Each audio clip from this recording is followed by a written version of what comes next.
Welcome everybody to Generation H. Today, Daryl, if you want to take it over. Today we have our famous guests, the Red Door guys, Brian and Greg. They're here to kind of give us a breakdown on how partnerships work, because they've seemed to manage to be partners for quite some time. And a lot of people always ask, how do you become a partner, and what do you bring to the table? What do you bring to the table? So now they're going to kind of explain everything to us. Yeah, so if you guys want to start with just how did you guys even meet each other and get into real estate from there? Because I don't know we don't know your backgrounds too much, so if you want to explain a little bit about that and how you came to know each other, if it was through college or whatever. Well, I'm gonna let him explain all that, but I will say that we got along a lot better when we first met each other than we do today. See, I was going to say the opposite. Oh, I think we've ever gotten along, and I'm just grateful for every moment I've had. Fair enough. All right, so you were doing online dating, and You swiped right. And Brian said yes. In the early 1990s, that's right. well, we were innovators back then. This was before people were doing online dating. We made it a thing. Well, I was in. No, I shouldn't say that. So it's pretty serious. I'm serious, I'm out of here. All right, back before some of you guys were born in 1994, Greg and I went to a local school here, VCU, in the Richmond area, and we were both business majors. We were taking an accounting class together, happened to sit right near each other, started talking, got to know each other pretty quickly. We just had some things in common, and we ended up both in fraternities that were about 5 houses down from each other. And so, and our fraternities ended up being like kind of best friend fraternities. We would hang out a lot. We were almost like co-fraternities because we had so many mutual friends. So we just became, very fast friends, and really quickly knew that we both wanted to be entrepreneurs. Okay. Like we just had that passion. And it was weird because we'd ask all our friends who were into all the partying and having fun, which we were into as well. But we just had that in common. They're just all like, hey, I'll figure that out and I'll get a job. And we're like, we just don't want to go get a job. And so we both graduated, and what would you guess the first thing we both did? Sales. We both got a job. Sales job. Yeah. Well, I'm not that smart. He's way smarter than me, and you'll figure that out in a minute. But so we ended up, it's a weird story. We ended up working for a car retailer, a local car retailer. Okay. We got hired on the exact same day together. And we worked there for 7 years, and we ended up we gave our notice the same day and left the same day together. So we did the exact same job. Yeah. We lived 5 houses down from each other in our personal lives. We had 3 kids, 2 girls and a boy. Both the same. Both the same. 2 girls. Almost like within a year of each other. All of them. Same order, all within the same age. So Wow. a lot of people joke we had parallel lives. Yeah. Add anything to that? Well, just going back about the part where you said we were both business majors, I was majoring in beer and women, but you were majoring in business. It served you well. It served you very well. Well, you did It's get helped us. a lot of the ladies. I'll give you that. And you were also a big man on campus. But we're trying to focus on this is generation hustle. Okay, we're talking about business, not women. Okay, it's something different. Okay? And what college was that you guys went to? VCU. All right. Yeah. Go Rams. All right, yeah, me too. Go Rams. 20 years later. Yeah. So you guys worked at the car dealership together for 7 whole years doing Yeah. sales there, or what were you doing there? We didn't do a whole lot. We played. We threw the ball and hit it, and take bats and stuff like A that. lot of parties. Yeah, we all hung out. It was a pretty good time. So when you did that, when you put in your 2 weeks to quit, did you guys like talk and say, hey, I'm gonna put in my 2 weeks, and you're like, I'm gonna do it too? Yeah, we worked that out for a long time. It was a matter of a deal flow and getting credit lines and thinking that we had everything all set up. Yeah. And that's a whole nother story. But the interesting part is we thought we were going to be good guys, and we gave them I think a 30-day notice. But within 5 minutes they were walking us out, and we had all of our stuff packed, and we had to leave after 7. I'd say 7.5 years. Escorted us to our cars. No kidding. Correct. And you were already talking about real estate together prior to leaving the job? Well, we had already we partnered up and started doing rehabs and stuff like that. I guess it was like about 9 months, right? Yeah, but we had Oh, only 9 done months. a few deals. Well, we hadn't actually sold any. Yeah. We just bought them. I think we might have sold And, one. and in our mind, we were insanely successful. We had it all figured out. Yeah. And we both had our first kids by then. And we weren't making a lot of money at our jobs. And we were spending money in marketing and seminars and stuff by this point. So we were starting to get in debt before we even made a check in real estate. But we knew we were good enough to tell our boss to take a walk. Yeah. And in retrospect, that was really stupid. Well, you said we weren't making a lot of money in our jobs. For most people, we were making pretty good money. Okay. For most people. Okay. So, I mean, I felt like at the time that we were giving up something that was, paying our bills. We had nice cars. We could drive whatever we wanted. I hear We you. had insurance and benefits and all the other stuff that most people think is good money. That's a good point. So, So now, what made y'all choose real estate? Y'all are working at the car dealership. Who had the bright idea to say, "Hey, let's go into real estate"? that was him. That was him, which was a great thing. And you'd actually gotten a few deals done prior to us. I wouldn't say hooking up. Comes back to that with you. Very awkward. But that's a whole other interesting story in and of itself about your few deals that you did. You had to go to the jailhouse to get your partner to sign your documents and things like that to convey Nice. deeds. Yeah, my first mentor went to jail. Yeah. Seriously. And he was partnered on deals, so he had to get his signature. to He was do my stuff. trustee. No So kidding. he had to go down to the jail to get him to sign documents. He was his trustee. Not only that, but he called me for a loan to bail him out of jail. And he was his mentor. Isn't that great? And he's the one, I think the first deal we ever did together is the deal that he assigned to us. Yes, correct. Nice. From jail. So now, when you were first getting started, were you wholesaling? Is why you had to get him to sign, or was that? It was two deals that I had bought that I was doing short sales on. So Nice. we were short selling the second. It's a great way to learn in real estate, right? Your two first deals, they were subject to first, short selling the second, with And the guy who bailing went the to guy out jail. of jail, right? Yeah. Yeah. Your It partner. was. Fire. Yeah. I mean, if you want to go all in, just go all in, right? Yeah, Like yeah. figure it out. Absolutely. So yeah, those were two interesting deals, but I was gonna rehab them. I think I ended up wholesaling them though, just because Nice. needed some money and we got a good deal on them and it worked out. How long before you actually executed your first deal with mentors, with trainings, with seminars?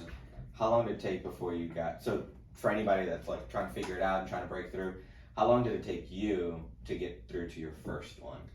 So it was probably about 2 to 3 months of me. This is back, and again, this will shock the young crowd like you guys, No but internet. there used to be newspaper ads. You put a Nice. newspaper in that ad that said we buy houses. So that's how I did it. I took calls for 2 or 3 months before I got those two deals. And and again, he wasn't a great mentor. Like, honestly, the real estate training, part of his mentorship package was you give me, it was $1,000. I think you give him $1,000 and I'm going to copy Ron LeGrand's cash flow course.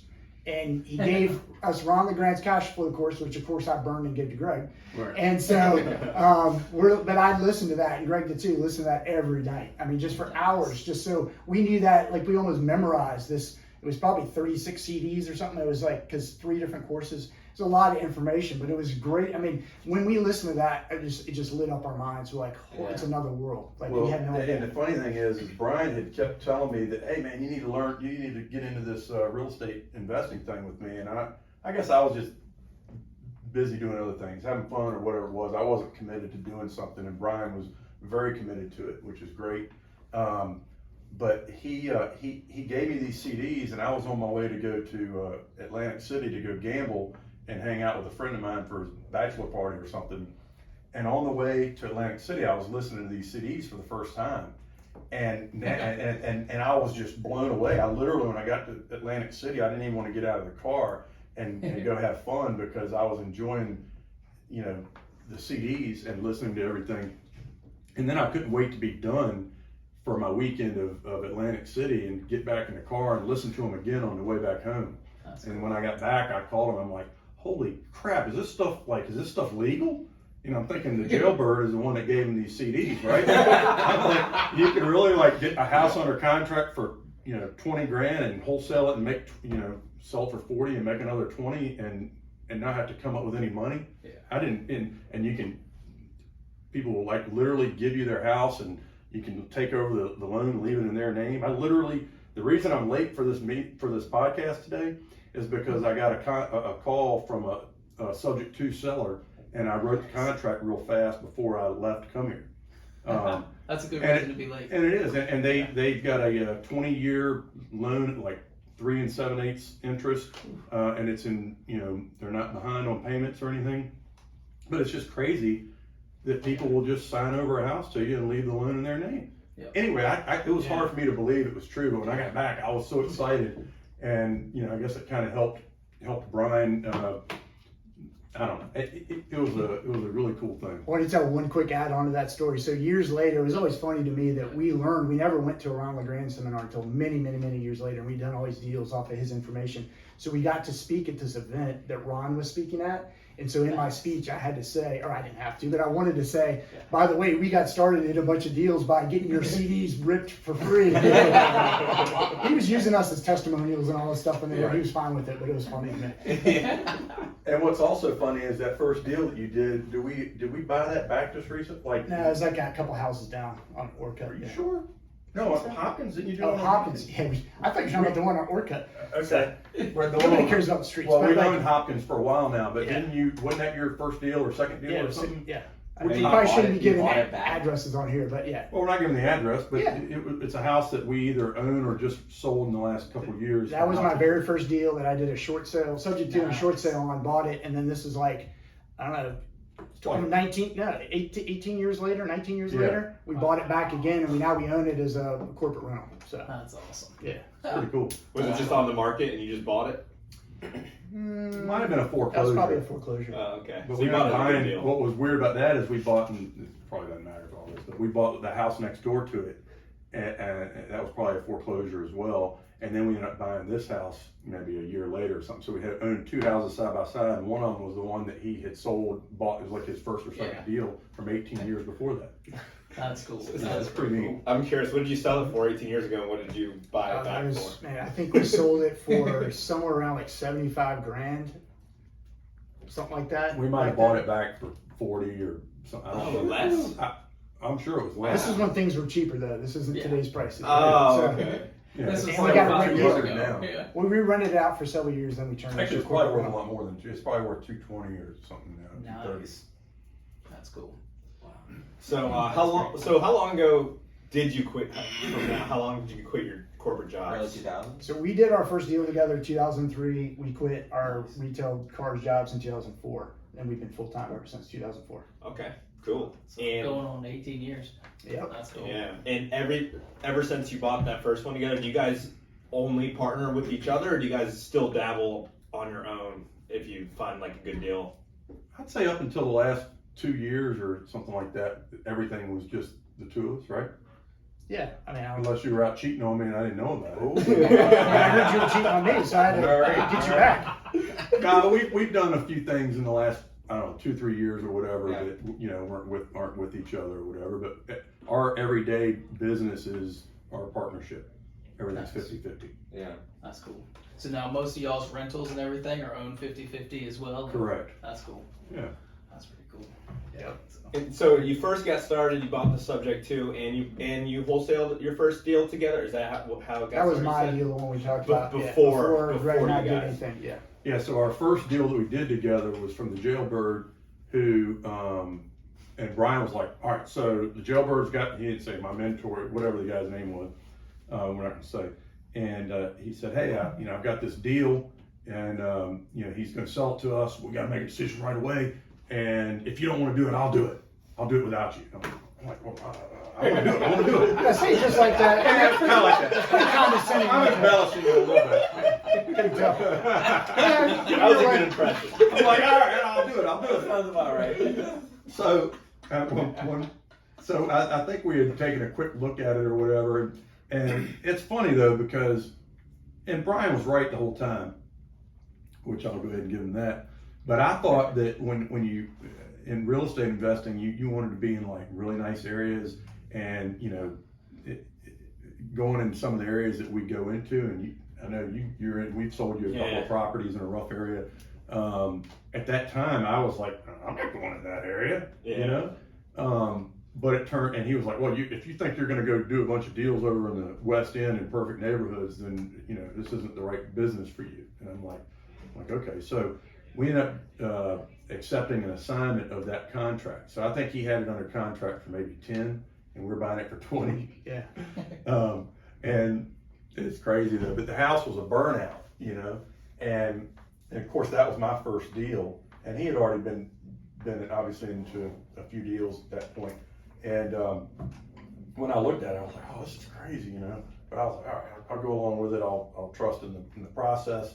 And so we got it under contract, and the contractors that we had brought out there during our little due diligence period, you know, they had said it might cost $35,000 to renovate or whatever. Well, once we close on it, and then you go back and you get them to do the deal, then they're like, you know, $65,000. And I'm like, well, wait, we were only going to make $25,000 on this deal to begin with, so that's not going to work. So we thought, okay, well, we screwed up, we made a mistake, but that's all right. We're going to learn from it. So we put it on the market with a real estate agent, and I remember meeting her. I remember the night we went to her office, and she was like, and that was basically what I told her, like, hey, we really screwed up, and we're going to go ahead and take our loss on this. She's like, well, why are you going to take a loss on it? I'm like, because it's just not worth it. You know, we can't get it fixed for any less or whatever. She goes, oh, no, you're not going to lose money on this. She's like, we'll put this thing out. She said, I even probably got a buyer for it right now. So she said, we'll put it on the market for X amount of dollars. And we left there, and I felt a little bit encouraged, but I remember being kind of pessimistic, like I am a lot. But I think the very next day, she had a contract to sell it for enough that would end up netting us, I think it was like $3,200. I was gonna say 3,800. It was right around there, and we thought that was all the money in the world. I'm dead serious. Well, I mean, I was prepared to lose $5,000 or $10,000. Yeah, but it was also, I mean, it was like it was a little bit of a reality come true, right? Like, hey, you can screw up and still make money in this business, and it was a good sized check at the time. We're like, Right. man, we got this figured out. But what's interesting about it is one guy got it under contract for $10,000, wholesaled it for $20,000 on an assignment, and then we put it on the market and sold it and netted over $3,000 on it. And you still paid agents, you paid realtors, two there's realtors, a bunch of fees in there too, and still made Closing still walked out. costs on both sides, And you didn't do anything to it, any work at all. nothing. Wow. Now I know that doesn't sound like a big bunch of money or anything, but it's an interesting story for your first deal. Yeah. And everybody made money. Exactly. The wholesalers, you guys, the realtors, the whole nine. Well, I think it turned out also that there was an extra lot that went with it, and at that time we didn't really understand what it was like to, you know, what you would do in that scenario or even to recognize it. Yeah. But the guy that bought it, I think, made us split it off.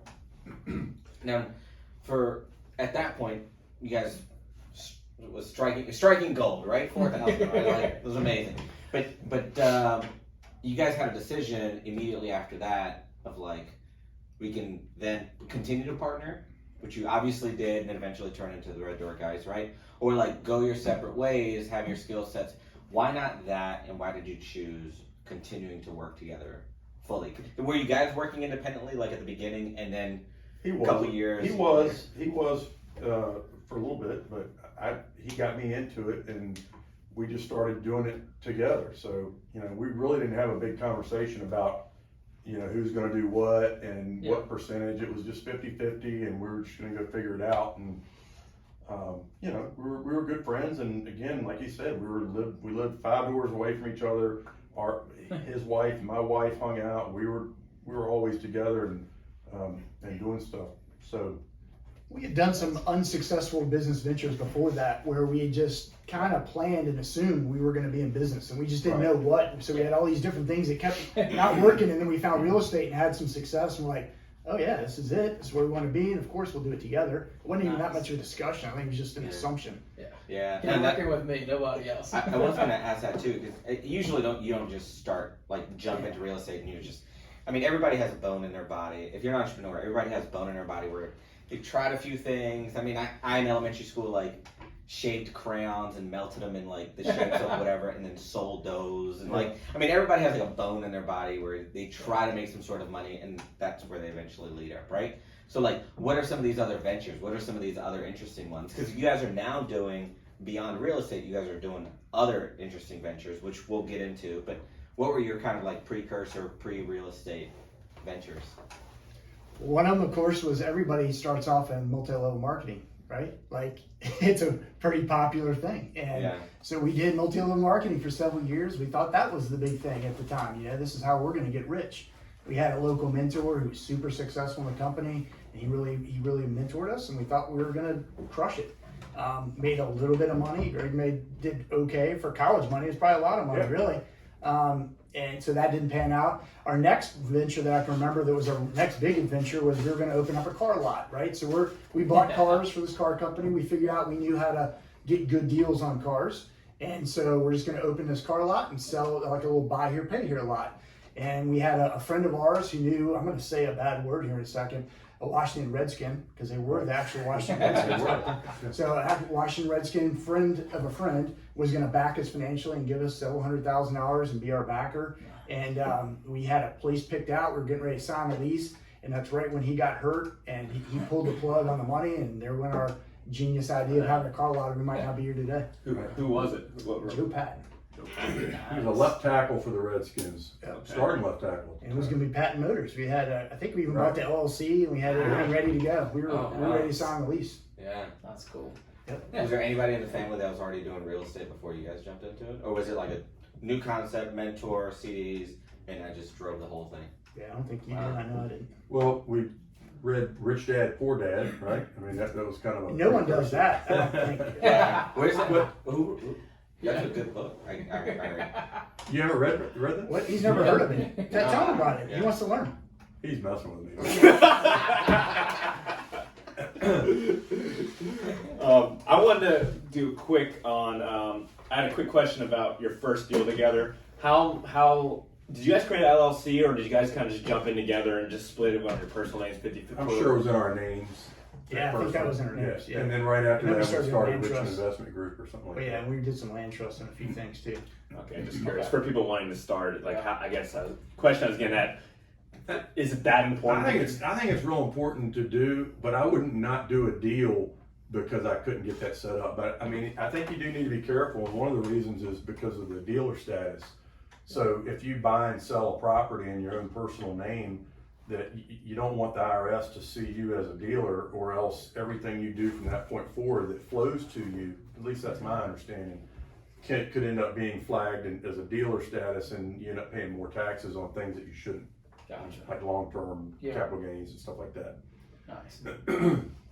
So, and so speaking of that, then you probably would, one of the things we do is, we have a lot of entities, but we have certain entities that are there just for flipping, Yeah. and certain entities that are there just for holding, just to keep that from happening to our holding companies. Yeah.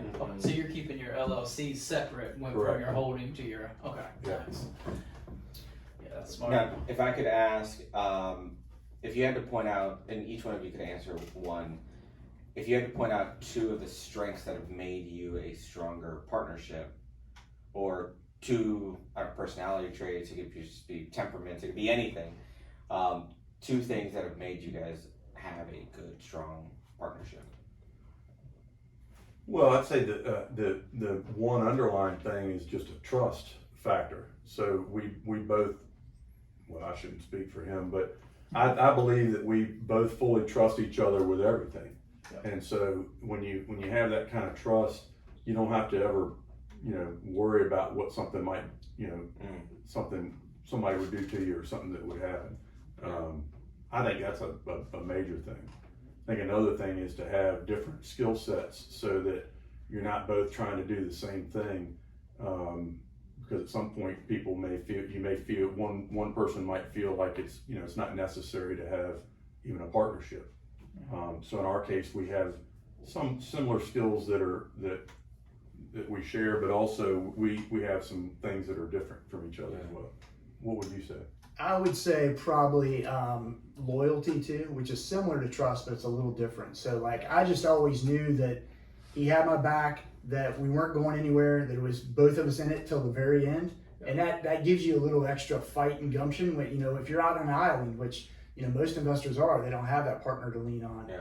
And just knowing that they've got your back, that you're always with them. If things go down, you have a bad day, bad week, bad mindset about something, they're going to be there to help support you. That's important to me. And I'd say the second is goals too. So like being aligned in what your goals are, short and long term, as long as you have those aligned, you have a much better chance of being successful. And Yeah. we've kind of always had that mindset, like, we're going to go after it, we'll figure it out, and we're going to go out and we're going to do it bigger. Like a lot of times when we didn't have success, and Greg might tell a story, it might come up, it might not, but there was a really painful point in our career early on when we had a little bit of success and then it fell off because the market changed. Yeah. And when it happened, it was one of those almost breaking points where you say, hey, are we done? Or we can just say, you know, our whole head is in this to be successful. Let's just change our strategy. We're going to change our strategy and double things. Most people would quit, and my thought process is the opposite. We're going in harder. Yeah. And because that's not what the other people are going to do. And I think if you have that same mentality, that those same goals, most people don't, then you can have success. Yeah, and the way you would, for someone who's not partnered with somebody, you basically need to have that, you know, never quit, you know, attitude, and you just got to find a way to make it happen. And so never quitting. Now, I almost quit a couple times, and the main thing that Brian was bringing up, one example was, I think it was in probably roughly 2008, 2009. I was going to say 7, maybe. 7. So I don't remember if it was after the credit crisis or before. Probably before. Yeah, It's before. Yeah, that's right. Yeah, I mean, we had gone through some tough situations. We made some really poor decisions in our business, and we weren't making any money. Yet I was spending money maybe faster than I had ever spent money, because I thought we were literally making money, but we were actually losing money, or not making much money, I should say. And you know, I got to a point where it was just like, you know, I was tapped out on all my credit lines, I had taken out like $125,000 line of credit on my house, and that was tapped out. All my credit cards were tapped out. I had car loans. I mean, I was just at a point where I was, you know, it was just poor decisions all the way around, and I felt like I just had to do something different.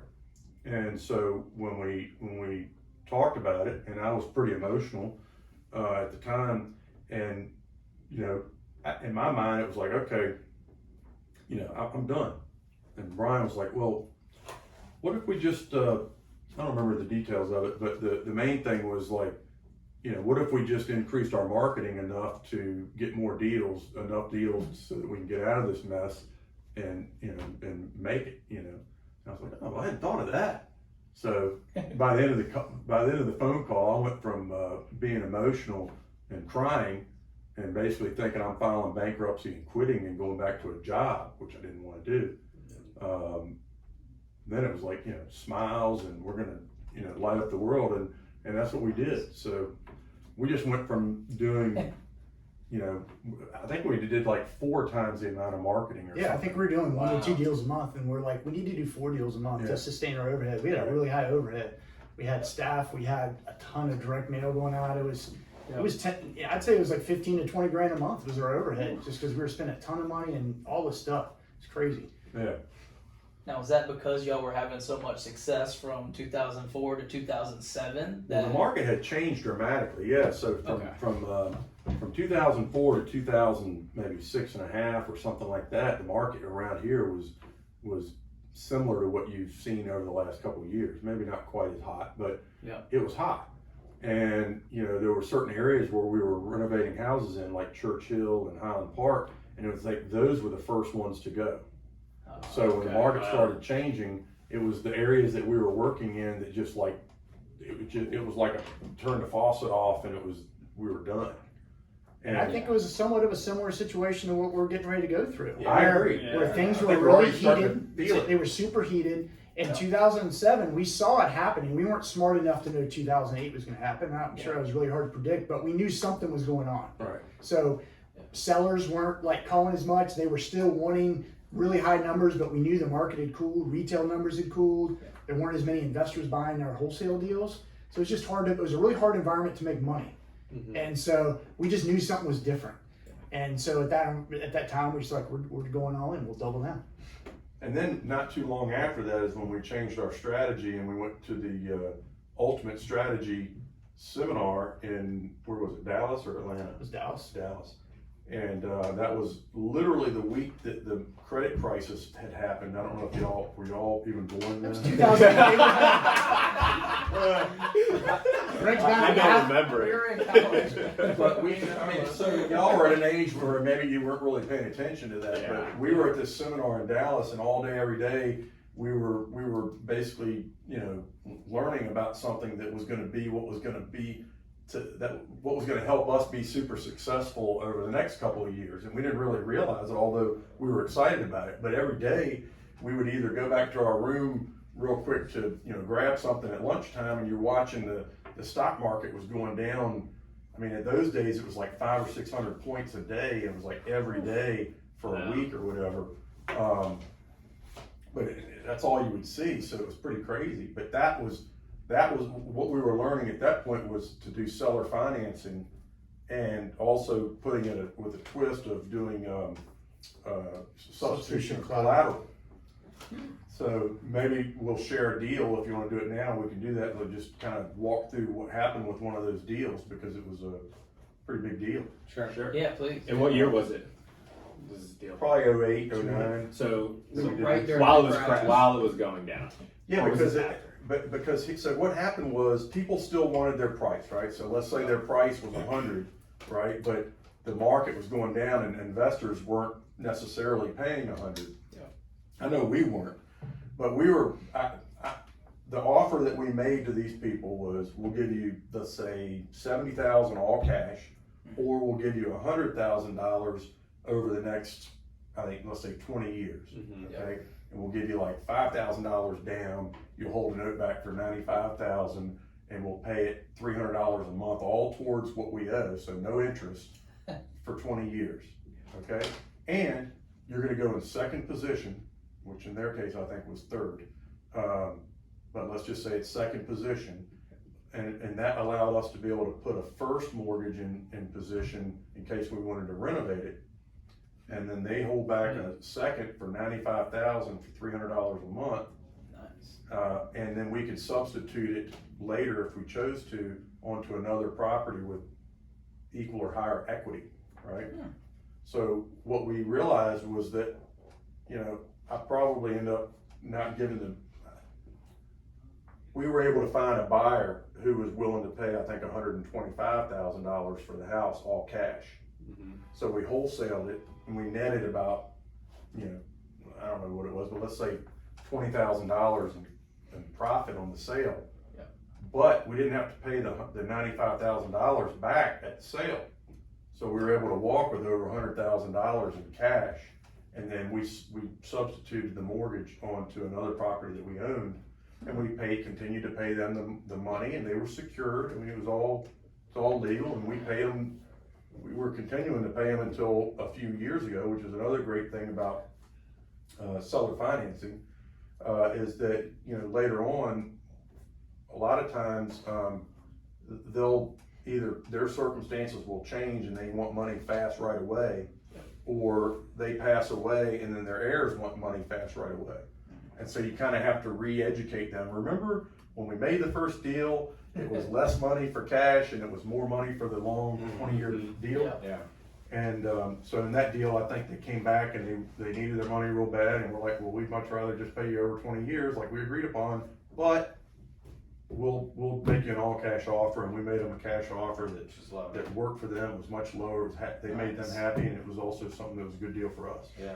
Because paying it off wouldn't have been beneficial for y'all because it was interest free. Right. I mean, why would you Yeah. want to pay that off? Exactly. Let's just keep riding this thing out for as long as That's possible. 20 years. Right. Yeah. Yeah. But the good thing is that what's important about it is we were giving them a fair deal, what I believe was a fair deal at the time. Yeah. That you can, if you want cash, we'll give you the cash now. It's this. This is what a cash offer is. If you want your price, which we're not willing to pay cash for your price, but if you're stuck on that and you're okay with waiting for it, then we'll pay you that over a long period of time. Yeah. And so that's the way it works. So basically, substitution of collateral is what the name of it would be, I guess. I had a couple questions on that. So when you went and sold that property or wholesaled it, did you have to have another property lined up, like right then and there, to move those funds for the first deed or their funds, or could you like stalemate it for like 2 months until you You find probably another could property? stalemate. You could probably find somebody that would let you hold it in escrow so long as the seller or the lender in that case was willing to do that. Okay. But yeah, I would think that would work if you told the lender, hey, I don't have anything to substitute it to, can we leave this money in escrow at the title company or the closing company until we find a property? I would assume they would go along with it. And if your documents say that already, which ours probably don't, but if it does, then it wouldn't be their choice anyway. It would be what you agreed on and what's in the collateral, substitution of collateral agreement. Wow. Brian, write that down. We need to get that in our. But what I want to say, I mean, I think we're hijacking your podcast No, here, go but ahead. I think This is exactly what we want. Yeah. the real crux of I think what Greg maybe even initially started going into why this is so important is because we were pivoting during a market shift. We knew the Yes, market yeah, shifting. Traditional ways that we had learned were not working. So we took a new strategy. In that deal, he just said you could buy it for $70,000, but sellers weren't selling for $70,000. So we'll give you your price. You give us our terms. With that, we were able to sell it with no money out of our pocket, be able to make a profit on a deal that we wouldn't have been able to do, and take that money and survive. And that's how we got through. And if we hadn't had those deals, I'm fairly confident we wouldn't have been able to survive because he and I were both in debt, barely making it at that time. Even though we had a high gross, we were killing it gross wise. Our net was nothing. And again, living off of debt. And so that got us through that really tough time from 2008 until 2009, 10, and then we reinvented ourselves again. So that was I think the important One part. stupid thing we did though that kind of helped get us into this situation. There were a lot of things. We did a lot of stupid things, by the way. Still do. And we still do, yeah. But fortunately, I hope we don't make the same mistakes that we made back then. One of the things we were doing was lending to people who were in foreclosure, thinking that they were going to be able to get a loan and get out of it and pay us back. And that was part of the money that we took out equity lines on our houses that he and I would both put in 50% of the money into our business and then lend it to people that don't pay their bills. Don't do that. And then they would file bankruptcy on us and we never saw hardly any of it. Wow. All right, so that was one thing we did, and that was just a stupid thing that And most lawsuits. investors don't do. So, Yep. damn, there was another thing that I was going to say. I So now, lost it. what made y'all give them loans in a way before they went to bankruptcy? we're idiots. Okay, they were just like, hey, if you give us this, then we'll. It's kind of started we were trying to take advantage of what in the market. Foreclosures had started just going through the roof at that time. Yeah, So we're seeing all these deals. People still didn't want to sell or couldn't sell. They didn't have equity, but and they always wanted to stay because we tried to go buy it and they're like, okay, you can buy my house, but I'm not leaving. And we're like, well, we can't do that. Yeah. So we'd be like, hey, we'll lend to you. You get out of the situation, either refi or move out and we'll get the house. Well, people really forget about agreements really quickly. Like if you've ever heard the expression like always plan for your divorce when you're in love. You got to prepare on those deals too because they forget really quickly. You get the money, you stop their foreclosure, you think you have a plan, and then they go and try to sue you because you did the wrong thing. Everybody knew what was going on. We didn't deceive anybody. It's very clear. Yeah. So you were on the first deal, you paid it off their loan, and you were now in the first We deal. were right? reinstating their loan, so that loan okay. was still in place. Okay. But we were doing a subject to deal. Yeah. But you had to stop the sale because sometimes these sales would be in a week. They'd call you and be like, Yeah. "Oh yeah, by the way, next Wednesday it's going to foreclosure, and it's $15,000 to catch up the mortgage because they haven't paid in a year, and so you've got to stop that sale or it's going to go to foreclosure." So Yeah. So you pay the $15,000 and then they just Catch ghost them you. up. Yeah, just catch them up and then. totally. Yeah, we have some. We don't have time to go into some of Yeah. the stories, but it was some. Then a year The later same they times. foreclose and you get nothing. You were back. just trying to be nice guys. And a lot of negative energy. Like that's just like a piece of advice. Like try to stay away from negative energy. It'll serve you better in the long run. Even if there's dollar signs there, it usually doesn't work out. Yeah. So now going back to that, what we're coming up to over the next couple years, that's probably a good strategy to start circling back around because it's not going to be like it is today to where it's so hot people are selling their house for $30,000 over asking. You're going to have to start to get creative over the next couple years and kind of reverse back to when it was 07, 08, 09. Yeah. Yeah. The foreclosure. You're not talking about the foreclosure Not strategy. foreclosure, not that necessarily. But it's going to the be substitution. subject to deals. It'll be stuff like that, or just what like Greg said on the deal he was signing before he came over. There's a lot of mortgages Yes. sub 4%. Even you're going to find sub 3%, Yeah. Yeah. especially 15-year mortgages. Mhm. If you can get a sub 3% loan, Yeah. subject to, and you don't even need that much equity if you're going to keep it as a rental. Exactly. You know, and you don't have to, especially you don't have to catch it up. But Yeah. like, I mean, what is that worth? What's that loan worth? You can't go get that loan as an investor today. No. You may never be able to get that loan again. I don't know. Exactly. So, For the record, I didn't get that signed. I just sent it over. so now we're just making up stuff. It's in the queue though. Yeah. I Just an can see where they example. viewed the contract. They just haven't signed it. So it's done. They just checked it to make sure.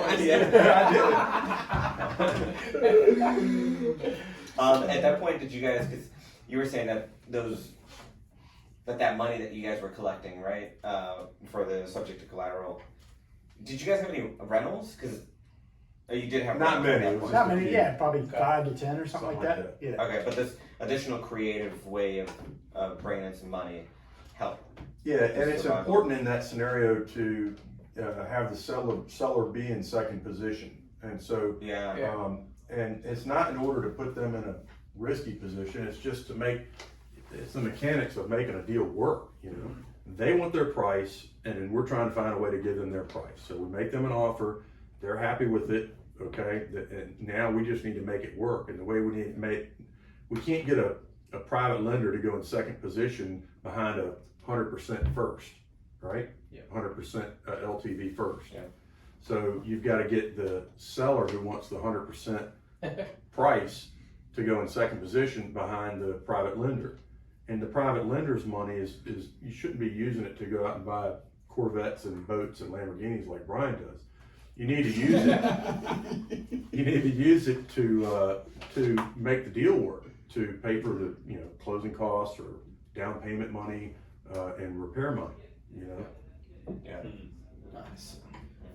I wanted to talk about something because you guys mentioned that you're seeing a lot of similarities to 2007 in this market today, and we don't get to talk to many people that have actually been through 2007. So you're saying we're old as shit. I'm saying you started young. You started.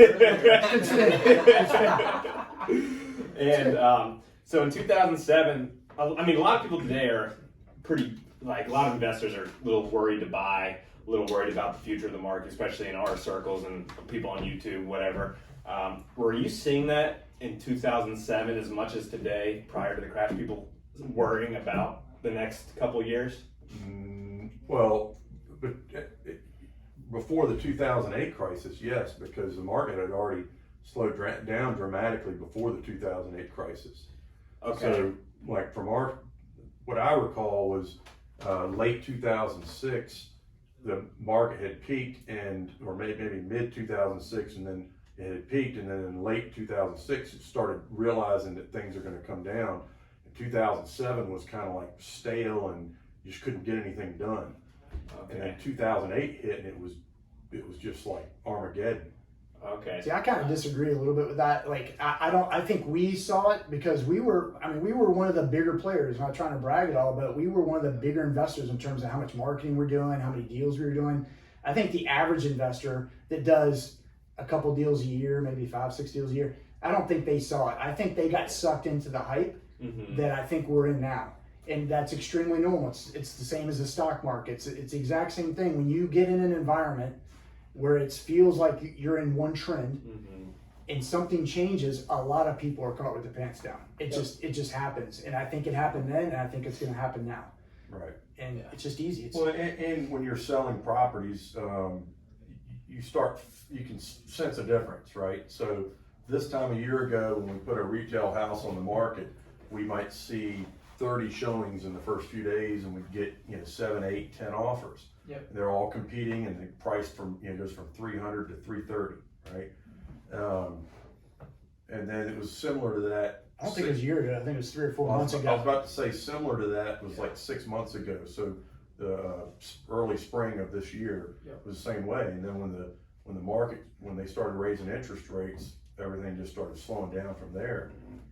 And so what we're seeing now is houses that we put on the market, we only get a handful of showings, and we might or might not get an offer, in the first week. So we've got a couple of properties right now that have been on the market for quite a while, and I'm pretty sure that they would have sold, very quickly with escalation clauses and things like that 4 months ago. Including a really nice new construction house across the street from this guy's house, who got it under contract in 6 days. For more money, less square footage. I'm not bitter. I'm just saying. No, it's just, I did a little bit of voodoo like before I put it on the market. Okay. Yeah. Sure win the Scorpion? Yeah, just- Could be. Huh?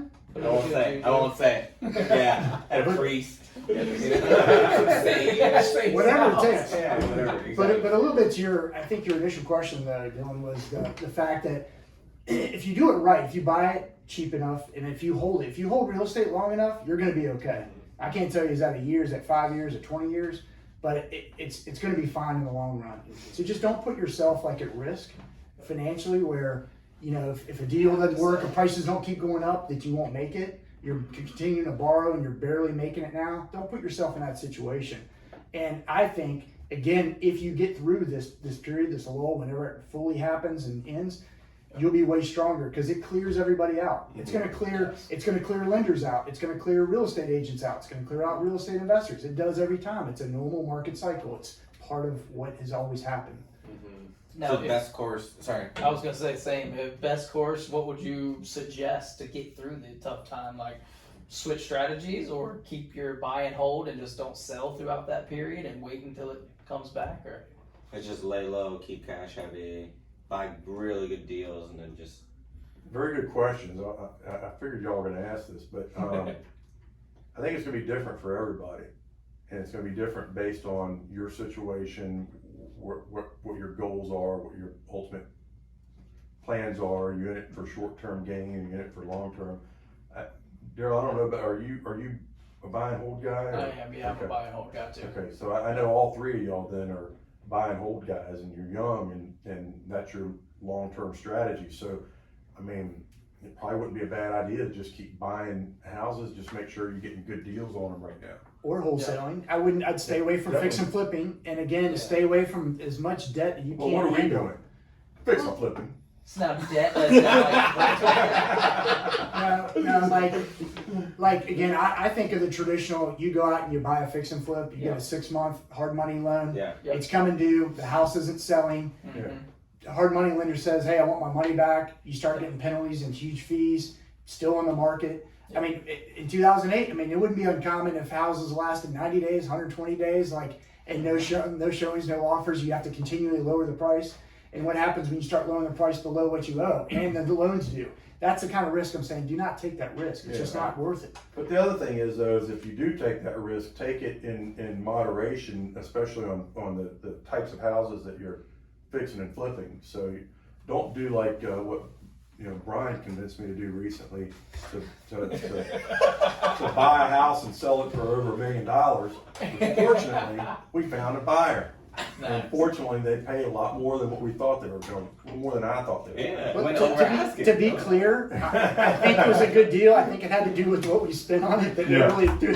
When you spend an extra $100,000 over your budget, it kind of throws things off. And we bought it a year ago. So anyway, And right when we listed it about 2 months too late. And if Right. we listed it 2 months too earlier, I think we would have gotten more than that. yeah. Well, anyway, we did very well with it. Yeah. But the point is that if you're going to fix and flip properties that you could probably rent out and cover what you need to cover, right? Gotcha. And with the rental market as strong as it is right now, I mean, you could probably do well with just buying rental properties right now. Now, do you think the rental market's going to change at all coming in the next couple of years? Because I know the housing market's going to shift, but will the rental market shift with it? I don't know.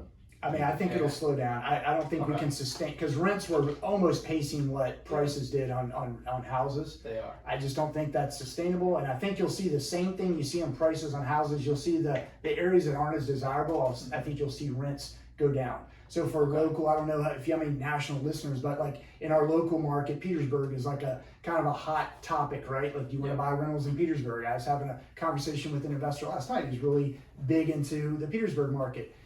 I mean, to get $1,300 for one of those houses in rent, where we used to, normal was $600. Now it's great when you can get $1,300. The cash flows like crazy, but I don't think that's long-term sustainable. Yeah. I think when you see things come down, and it's not going back to 6, in my opinion. Yeah. But maybe it comes down to 1,000 or something. If you were dependent upon that income, Yes. that's not good. Like, I'll tell you another thing that I'd be really cautious of, and I do it out of like caring for other investors. When you meet a new investor, like one of the hottest things they do is say, I'm going to do Airbnbs.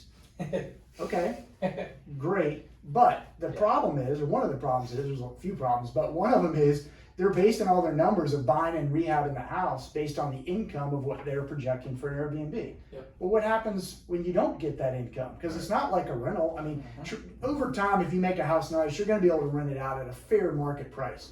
Yep. But an Airbnb, how do you project that out over time? And like Airbnb, there's more and more supply coming on the market all the time. There's more and more restrictions, especially locally in the city you're trying to place.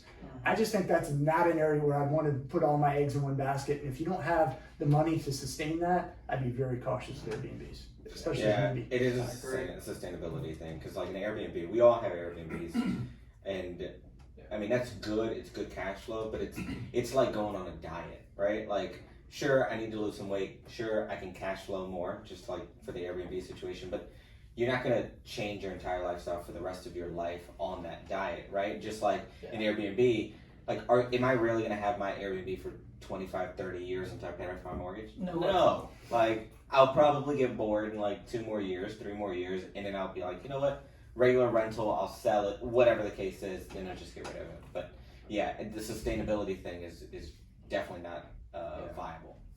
But taking that into consideration, I think a lot of people are going to pivot from Airbnb to corporate housing because it's not the same alley, but it kind of is. I mean, you're renting a furnished property, but I think you can go more, depending on location.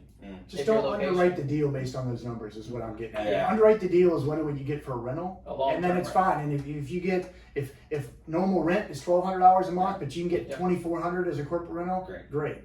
Yeah. Make the numbers work on 1,200. Yeah. Does it make sense? Yeah, that makes sense. Yeah. So what you got? I guess the next thing that I was going to ask is there's a lot of people, like I mentioned earlier, that are looking for partners. They don't have the skill sets. They don't have all the skill sets because you do need several. I mean, there's like a pivotal 3, I would say, whether it's money, it's skills on the construction side, and an acquisition, right? Like there's usually those 3. Having a partner really helps with that because, like you were pointing out earlier, Greg, like there's a balance there. You can rely on each other. If you're starting to like have doubts, Brian will come in, he'll put you at ease, or vice versa, just kind of like advising each other, right? So a lot of people that are trying to get in or trying to expand their business start to look towards partnerships. What advice, I don't know if you, I mean, it's hard to say, right? Because like you guys started from scratch at Right. 0. Yeah. So it's not like you guys, after 7 years You of have doing this it on your skill set. own, like started looking into, but you kind of are now towards this tail end of the last like 2 years. You're starting to like do some other stuff on your own and potentially other partnerships. So what advice would you have for somebody who's just getting into it? Maybe a wholesaler that's been doing it for 2-3 years. They've seen some good success. They might have some cash, but they're like, things are changing and I want to be part of the change for that other side of the cycle. What advice would you have for either a wholesaler, a new investor that's been getting into it, having some success, guys that have been doing it for a little bit, maybe have done 20 deals a year and it's like really starting to see the uptick, but things are changing and are looking to partner with someone else? Like what kind of advice or what kind of things would you suggest to look out for? Well, I'll just say a couple things that, and I may have already said it earlier, but like, I think that if you partner with someone, you have to have very clear difference. You have to have clear skill sets, but you need to make sure that it's obvious that that's what you're each going to do. One's going to do these things, the other's going to do these things. Because I think what most people do, and probably what easily could have happened with us, is that you're buddies and you're going into partnership with each other. And it's like, it doesn't make sense because you're both just doing the same thing. And we actually did a lot of that where I remember when we first were we left our jobs, it was almost like we didn't know what to do. So we would just get in the car and ride around together and look at all of our rehabs and stuff and just waste time. Yeah. And then I think it just somehow or another, I don't really think we had like a conversation that says you're going to do this and I'm going to do this. I mean, I'm sure we did, but not in that sit down kind of way. For us, even today, it's like I kind of know what I should be handling, and he knows what he should be handling, and we both get most of the same emails from all the different people we deal with and stuff. and I'll answer those things that seem to, be up my alley, and he'll answer those things that are up his. And then again, I think the trust thing is huge, because I think I've seen a lot of people get in situations where they just didn't have that kind of background with somebody where they knew that they could trust them like that. And Brian mentioned the loyalty thing, and kind of needing to make sure that you kind of have the same goals in mind about what you want out of it, And the other challenge with that is that can change over time. So one person, their life is a little different than another person, and so over a course of 15 or 20 years, or 10 or 20, however long it is, one person may grow and have a different thought process where the other one may not. So, but what would you say? Because your thoughts are probably. I think we have a perfect partnership. You do all the work. And I watch.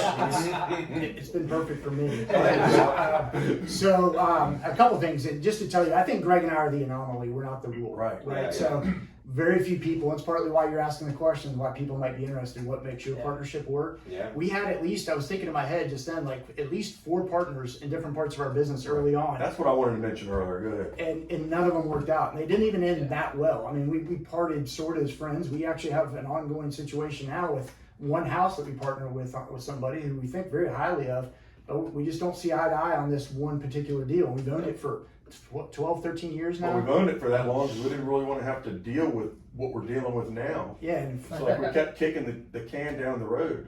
We also made some this is probably another important thing. We made bad deals, okay? Yeah. We brought in partners thinking that we were gonna teach them everything they needed to know, and then we let them run off with this piece of the business, and they would get half of it and we would split the other half. And then the same thing with a wholesale guy that we're going to set up this wholesale division, and he was going to be the guy that would run it all. We would teach him everything and mentor him. Well, who did all the work? I mean, we did almost everything, and then they ended up getting 50% of all the income. So, I mean, y'all are probably wondering why we couldn't make any money back then. Well, it's because we gave half of it away to other people, and then he and I split the other half. because we had that, it was poor in retrospect, but we were in that ultra growth mode. We wanted to blow up in all these different areas, and the only way we thought we could do it was to bring in a partner. Because employees are one challenge and partners are another challenge. But we thought partners, if they had 50% equity in the business, they're going to go crush it.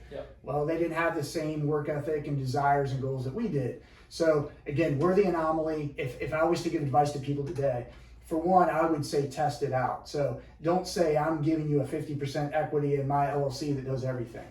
Let's partner on a few deals. Let's figure out what everybody contributes to the table, make sure that's there, because like Greg said, it changes over time and you really don't know until you know. Like it's a difference of until you live with someone, you may not even really know them, because it's just different than hanging out with your buddy. Sure. They're a different person, right? You get to know all their little things that may or may not be good for you. So partner on a few things first. Don't go all in and commit to everything. I see that happen with a lot of people. They're like, oh, we're going in 50-50, and they haven't even done their first deal. And it's like, well, that's, who knows? Like because a lot of times someone will take over in that role because they're the aggressor, they're the go-getter, and the other one just kind of lives off that other person, and it causes a lot of challenges. So do that, and also again, have them, and Greg sort of mentioned this, but have them have a major skill set that you know they're going to do. So like we have some friends that are really successful partners where he handles all the new construction side, and the other partner didn't even think about that, and the other guy handles the rental side and the fix and flip side.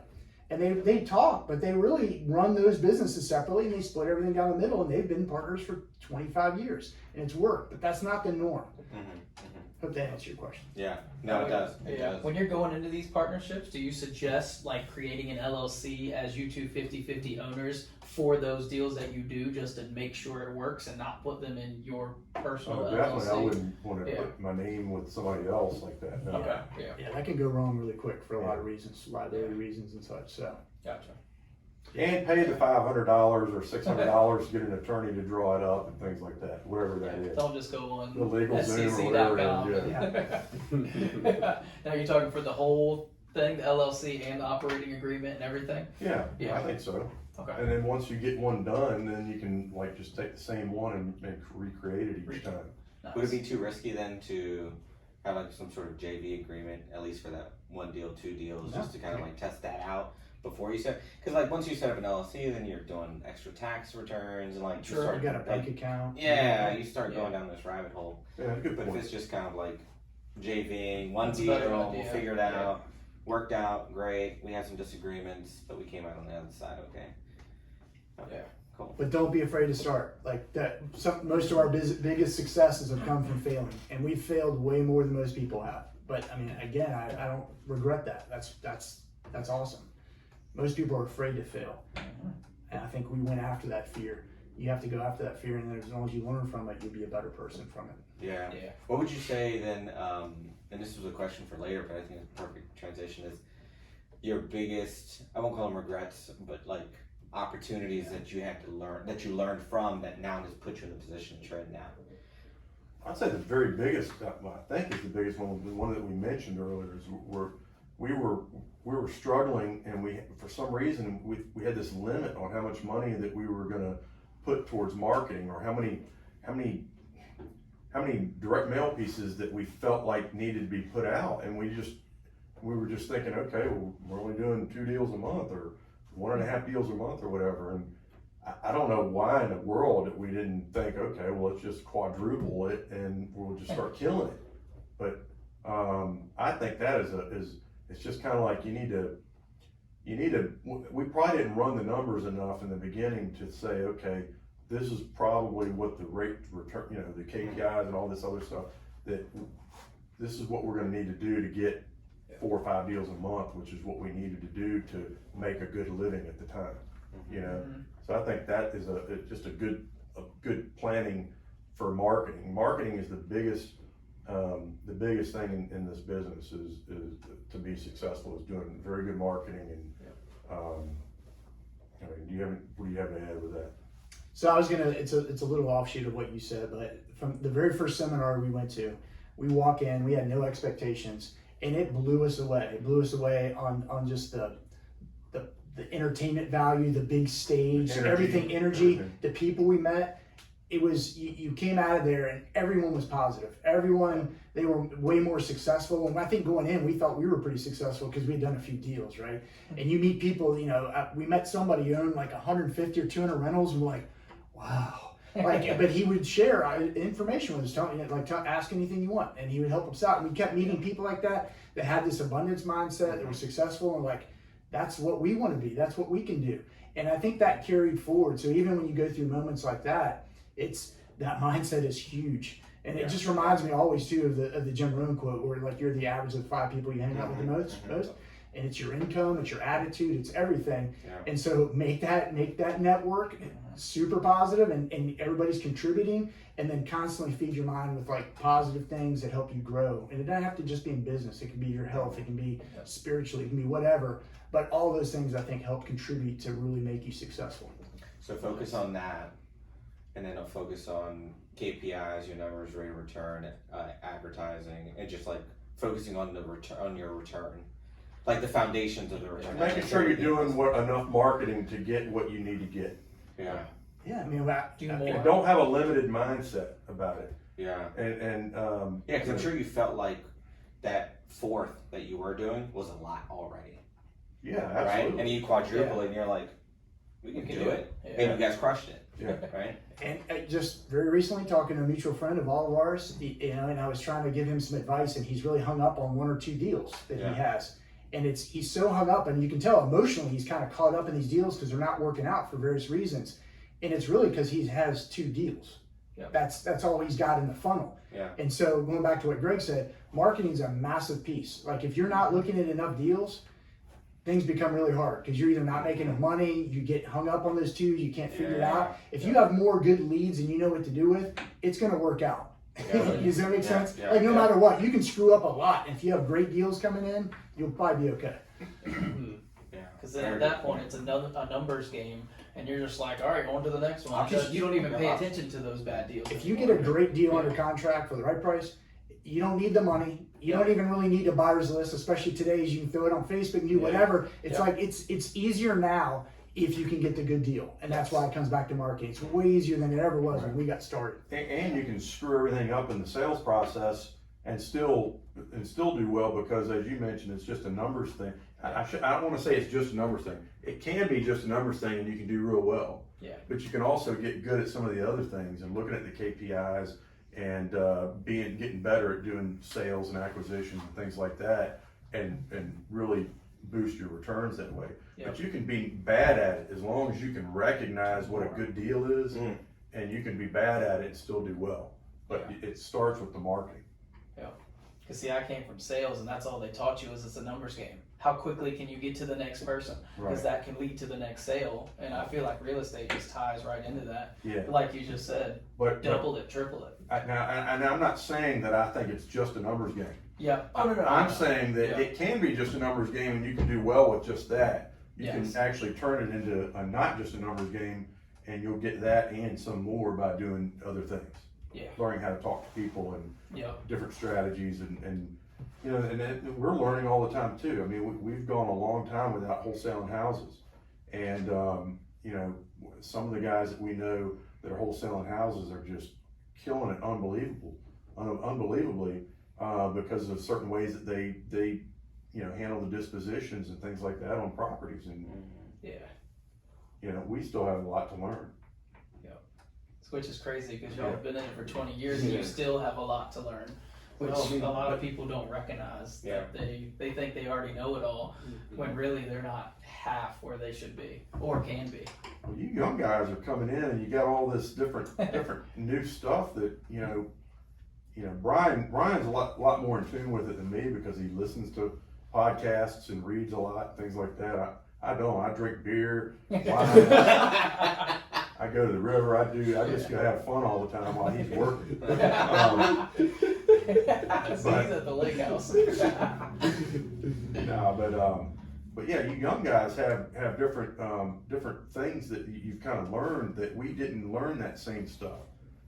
So we have some neat strategies and stuff that we can teach you, but you have a lot of the new stuff that, I'll speak for me, like I don't really know a lot about. I know it exists, some of it, but I don't know a lot about all of it. You know what I mean? Yeah, you're still doing the radio ads, the Red Door guys. Old timey radio stuff. Hey, if it works, it works. Yeah. Y'all wouldn't be doing it if you weren't getting success with Yeah. it. So Well, people know who we are now. Yeah, it's a big thing. For better or worse, they know. Yeah. That's right. Yeah.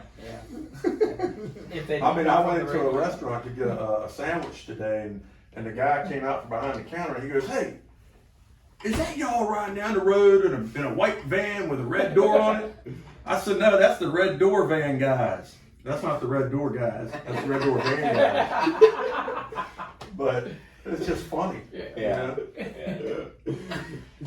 It's crazy how many people like sing this song. Though it's It's become its own thing. So It's Well, catchy. one funny thing is, I might have told you this when you and I had lunch before, but one of the houses we bought not long ago, I asked the lady, I said, "Well, you know, how did you hear about us or whatever?" And she said, "Well, you know, we were riding down the road, and my husband and I were in the front seat talking about that we need to sell that rental house. And as soon as we said it, one of our kids or both of our kids said, y'all need to call the Red Door guys." No way. And she said that they go down the road every time our ad comes on, that they're all singing, the kids are singing the song. it's crazy how many kids. I've had so many friends and people I've met, like our kids sing their song nonstop. Yeah. We tell them to shut up, they will not stop. It is catchy. That's It's awesome. good. Can we get a live performance? Pick up the phone and call the Red Door guys to buy your home. Yeah. Go ahead, Greg. This is all Greg's baby. He's genius. He figured it out. No, Brian, that's Brian's stuff. Well, you notice how I said the most important thing is marketing, and he's the marketing guy. So I give him all the props, and if it weren't for him, I wouldn't be here. So Yeah. A broken I clock don't is know why he ready to brings me press around. You you know, we have hijacked. We've just talked everything about what we want. Not what these guys want to talk What's about. on your list there, man? Well, we kind of covered most of it. All right. We just have a couple segments too. We just want to throw at the end. But I mean, unless I was gonna if say, there's throw it anything, out. any other questions or anything, or any other topics you guys want to hit before we start going. I kind of Towards the touched end. on it before, and I mean it might be a quick thing, but you guys have done several small like investments before, right? Before you guys really got into real estate, and now you guys are deviating out of it a little bit more and just like trying multiple different things, right? Because you're diversifying your portfolio. Everybody always talks about diversifying and just like not having all your eggs in one basket. So one question would be, what does your net worth look like percentage-wise, right? You guys are real estate guys. You guys have been doing it for a really long time. That's the majority of your business. That's how you function. But do you have a significant percentage enough outside of real estate that it makes a difference? Or is it like 98% real estate, 1% cash? Like 1%? It's probably more like that. Boating but, stuff. I don't know, Yeah. maybe 90% real estate. Wow. Would you agree with that or not? I'm probably 65, 70-ish. Really? Oh, okay. And what is the rest to get you to 100? A bunch of different investments that I've done over the last several years. Just explored in that area. You know, one thing we started doing a few years ago is like investing in tax liens. So in just specifically in Mississippi, we partnered with somebody kind of. It's not a true partnership. It's really an investment kind of in a syndicate. We're buying into an LLC that buys tax liens, and that just pays you return. And it's a little bit complicated. We can talk about it if you want, but I'll just look at it as another real estate syndication deal. Yeah. And then so let me qualify what I said 65%. I look at all those investments that I'm in. There's a bunch of different syndication deals. Some of them in real estate, some of them outside of real estate. Yeah. So I just look at it as separate from our business Sure. real estate. Yeah. Because they're in different states, they're commercial properties, they're just very separate. Yeah. And I mean, and there's all kinds of different asset classes that it's in. Yeah. But you know, what else have we done somewhat creative? I know that, Solar thing? well, I don't look at that the same. I look at that more of as a tax advantage investment. We didn't do that for the investment per se. It's not a Right. great return, but it's highly tax incentivized, which is good. I mean, just doing some syndication deals. I mean, there's all kinds of stuff. Like, I mean, I did a couple of restaurant syndications. He and I are in a hotel syndication with a friend of ours that's also an opportunity zone deal as well, which is separate from our fund that we started. It's probably another thing y'all might have on your list or whatever. Mm-hmm. I've done some really small like angel investing of companies. That's completely out of real estate, and that's Oh, yeah. fun. I enjoy that. It's like a little hobby. That's pretty cool.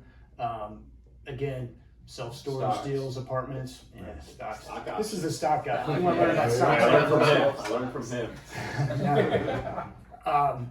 But like to get in a little bit about what you were trying to say, I think that it's a little bit of investment, but and I'm going to hijack it again here, Carlos, because it's probably not exactly what you wanted. But after several years, we got to where we were making decent money. Yeah. And what most people don't understand is most of that active income is taxed at ordinary tax rates, Yeah. right? Which is the highest tax rate you can have. And we started like, hey, we're having success, but we're paying tax bills. We don't really like that. And we just said, well, what are some things we can do? Because we were super ignorant with taxes. I'm still ignorant of taxes. He knows a lot more than I do. But we're like, man, what can we do to not pay taxes? But I don't want to say taxes because it eats up so much of your profit. Yep. So I don't know when we did our first one, but it was probably about 9 years ago or something. I think it was 2013. We did our first historical tax credit deal. Mm. And it was just opened up our eyes, because what we realized is we've been doing all these rehabs and keeping them, sometimes selling, sometimes keeping them as rentals in historic tax areas in the city, and we weren't getting tax credits. And we were doing almost the exact same thing. There's a few steps that you got to do. They're very important steps, but it wasn't that different than what we were already doing. And we look back, we're like, all these houses we did, if we just done a small percentage of them, we would not pay taxes for a long time.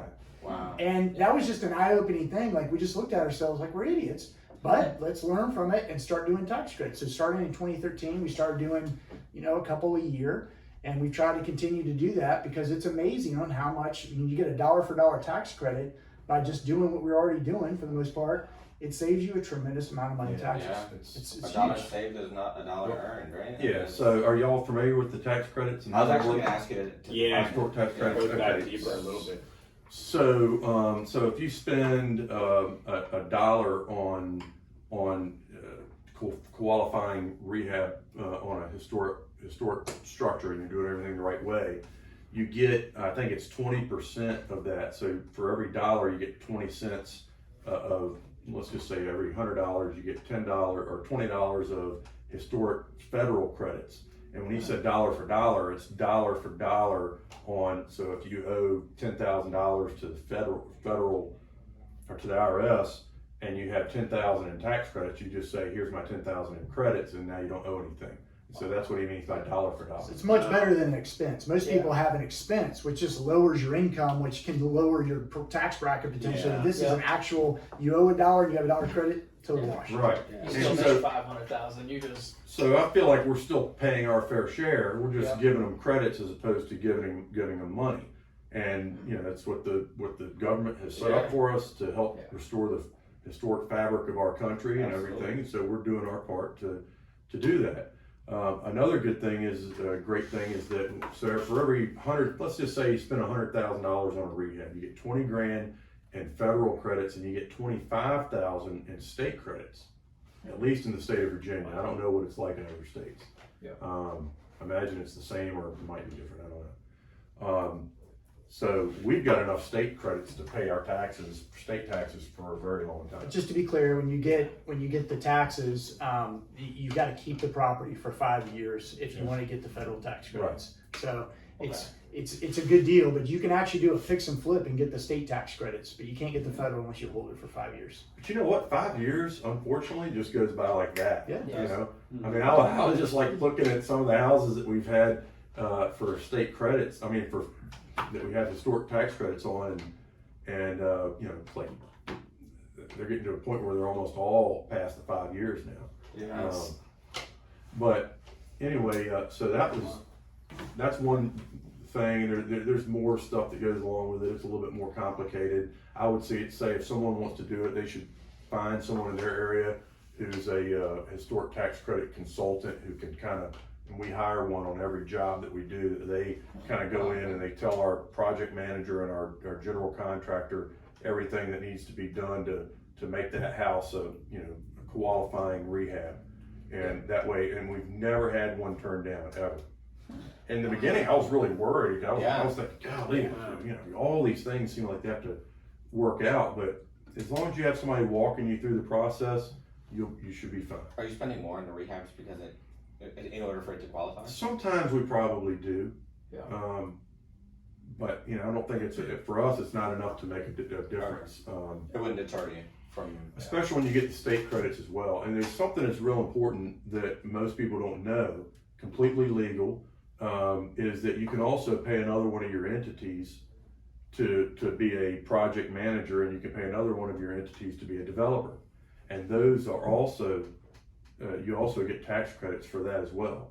And so let's just say it might be another 30% or something like that total that you spend. So if you spend 100 grand, you might actually get credits as if you spent 130 grand. Does that make sense? Yeah. But you also get to use the interest that you pay on the construction loan. So again, if you spend 100 grand, you put 30 grand that you pay yourself in different entities, and then also the 20,000 you might have paid in interest, and so on and so forth. So it really starts kind of boosting up. wow. And can you explain, or do you have any examples of any of those qualifying things? Like, do you have to keep the windows and doors? Yeah. So like if a house needs new siding, you can't put vinyl siding on it. You're going to have to go back with whatever they tell you, and it's going to be probably like what do they call that? The hardy plank siding. Okay. Or the same thing with windows.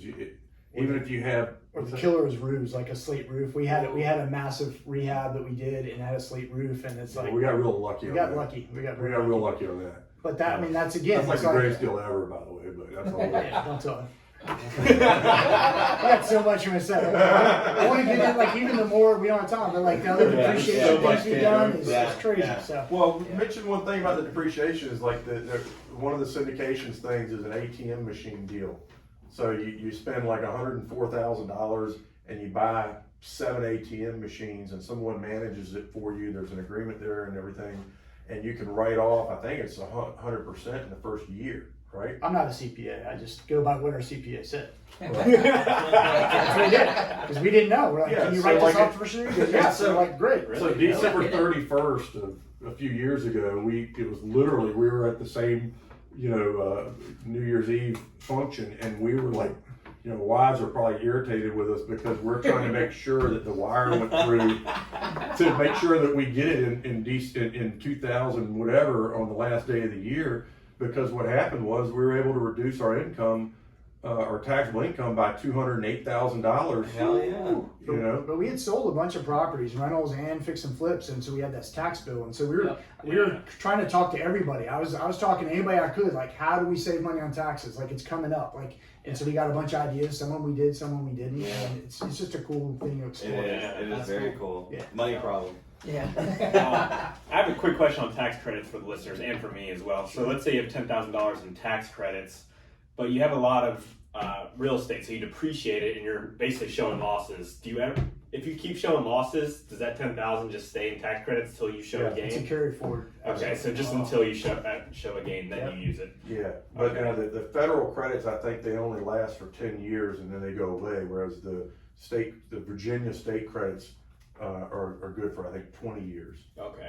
And just think, you're probably, and maybe other listeners have the same thing, when you have rentals, you got that depreciation like that, you may not be paying taxes, Yeah. but at some point when you go to sell it, not only are you going to have to pay a capital gain, but you're also going to have that depreciation you capture, Yeah. which really bites you. It's like you don't even think about it. You're like, I love it now. When you go to sell, not so Yeah. much. Yeah. So having credits is great. And if you're not expecting a profit, you can sell those tax credits to someone else discounted. Is that true? It is true. I'm not sure about the state. The federal, Oh. no, that's a reverse. State you can easily sell. Federal, I've heard Okay. both. It So- used to be you could sell, or he said sell. I think You it's syndicate. syndicate. You syndicate it, and you get into a syndication agreement, and we've sold In them exchange. So Okay. you're part of the syndication in exchange. What are they like, 70 for 76. cents, So it's like you might be able to get 80 cents on the dollar. And there's people out there to do it. If someone wants to reach out, we'll be happy to give you our contact. He's Yeah. great in helping us and syndicating those. When Absolutely. we had way too many credits that we couldn't even use. And Yeah. so, That's what I was wondering. If Yeah. because you're depreciating all your real estate, so I assume you get a lot off that, and then on top of all the tax credits. well, in Right. states, your tax rate is so much lower than your federal Lower. tax, so it's harder to use those up. Right? Yeah.